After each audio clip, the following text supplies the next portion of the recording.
Saint Gemma Galgani, also known as the Flower of Lucca, was an Italian mystic often referred to as the daughter of Passion for her intense replication of the Passion of the Christ. She was born on March 12, 1878, in a small Italian town near Lucca. At a very young age, Gemma developed a love for prayer. She made her first communion on June 17, 1887. Gemma was loved by her teachers and her fellow students as a student at a school run by the Sisters of Saint Zita. Though quiet and reserved, she always had a smile for everyone. Unfortunately, Gemma had to quit school due to her chronic ill health before completing the course of study. Throughout her life, Gemma was to be chosen with many mystical experiences and special graces. These were often misunderstood by others, causing ridicule. Gemma suffered heartaches in reparation, remembering that our Lord Himself had been misunderstood and ridiculed. Gemma had an immense love for the poor and helped them in any way she could. After her father's death, the 19-year-old Gemma became the mother figure for her seven brothers and sisters. When some of her siblings became old enough to share the responsibility, Gemma went to live briefly with a married aunt. At this time, two young men proposed marriage to her. However, Gemma refused because she wanted silence, retirement, and more than ever, she desired to pray and speak only to God. Gemma returned home and almost immediately became very ill with meningitis. Throughout this illness, her one regret was the trouble she caused her relatives who took care of her. Feeling herself tempted by the devil, Gemma prayed for help to the venerable passionist Gabriel Possenti.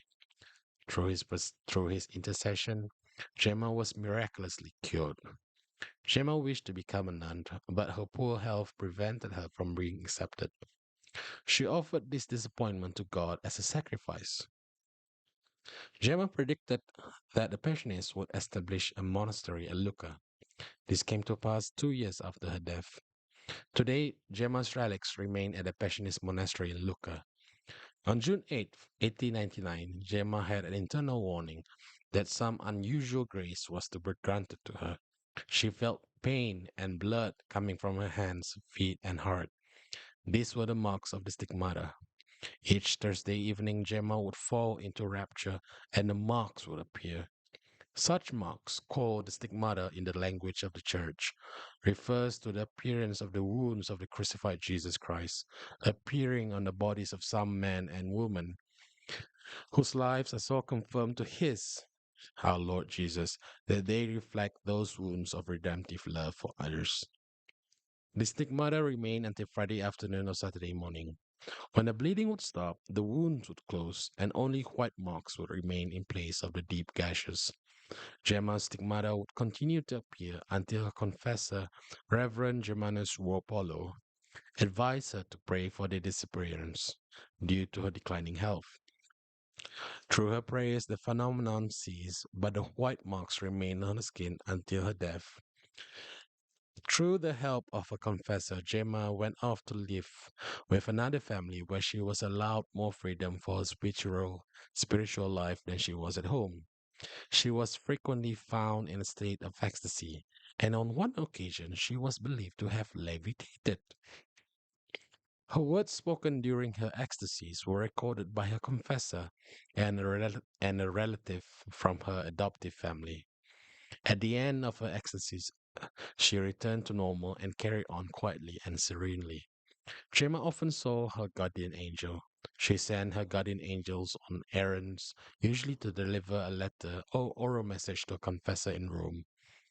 During the apostolic investigations into her life, all witnesses testified that there was no artfulness in Gemma's manner. Most of her severe penances and sacrifices were hidden from most who knew her. In January of 1903, Gemma was diagnosed with tuberculosis. At the start of Holy Week in 1903, Gemma began suffering greatly. She died at the age of 25 on Holy Saturday, April 11th of that year. The parish priest in her company said, "She died with a smile which remained upon her lips so that I could not convince myself that she was really dead. She is the patron saint against temptations, against the death of parents, against tuberculosis, of students, and of pharmacists. Her feast day is celebrated on April 11th. Thank you so much for listening, and please subscribe if you have not already done so. And thank you so much for being here. May God bless all of you. Love you all.